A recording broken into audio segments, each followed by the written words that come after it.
Source of inspiration. Sharing the journey of discovery. PSNA College of Engineering and Technology. பேரவைத் தலைவர் அவர்களே, எங்கள் தேனி மாவட்டம் மேகமலை வருசநாடு பகுதியில் சுமார் 98 கிராமங்களில் 12,000க்கும் மேற்பட்ட மக்கள் வசித்து வருகிறார்கள்.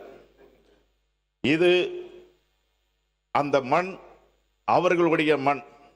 அவர்கள் பூர்வகுடி மக்கள் காலங்காலமாக அந்த பகுதியிலே வாழ்ந்து வருகிறார்கள். தற்போது அவர்கள் வீடு தோட்டம் தொடங்கி ஆடு மாடு கோழி விவசாயம் என அத்தனையும் செய்து அவர்களுடைய வாழ்க்கையை நடத்தி வருகிறார்கள். அரசு துறையின் அனைத்து கட்டடங்களும் அந்த பகுதியில் இருக்கிறது. என்னை பொறுத்தவரை எந்த ஒரு அரசு துறையாக இருந்தாலும் அது நீதிமன்றமாகவே இருந்தாலும் மக்கள் பயன்பாட்டுக்குத்தான் இருக்கிறது, மக்களுக்கு விரோதமாக இல்லை.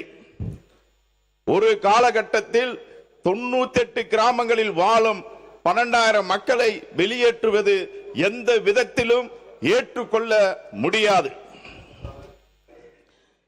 இது கடந்த ஆட்சியாளர்கள் இருந்த காலத்தில் சரியான வாதங்களை நீதிமன்றத்தில் எடுத்து வைக்காத காரணத்தினால் இந்த தீர்ப்பு வழங்கப்பட்டு இருக்கிறது.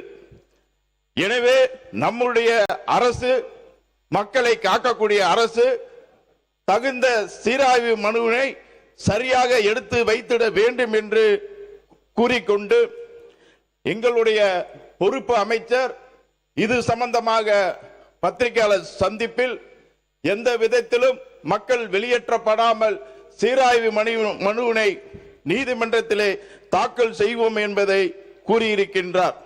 இந்த வேளையிலே அந்த மக்களுக்கு நம்பிக்கை அளிக்கக்கூடிய விதமாக இது இருக்கிறது. மேலும் நம்பிக்கை ஊட்டக்கூடிய வகையிலே எங்கள் தேனி மாவட்டம் மேகமலை வருசநாட்டு மக்களுக்கு நமது அரசு நம்பிக்கை ஊட்டக்கூடிய வகையிலே இந்த சட்டமன்றத்திலே நம்முடைய சீராய்வு மனுவை பற்றி மாண்புமிகு அமைச்சர் அவர்கள் பதிலளிக்க வேண்டி அமர்கின்றேன். நன்றி. Source of inspiration.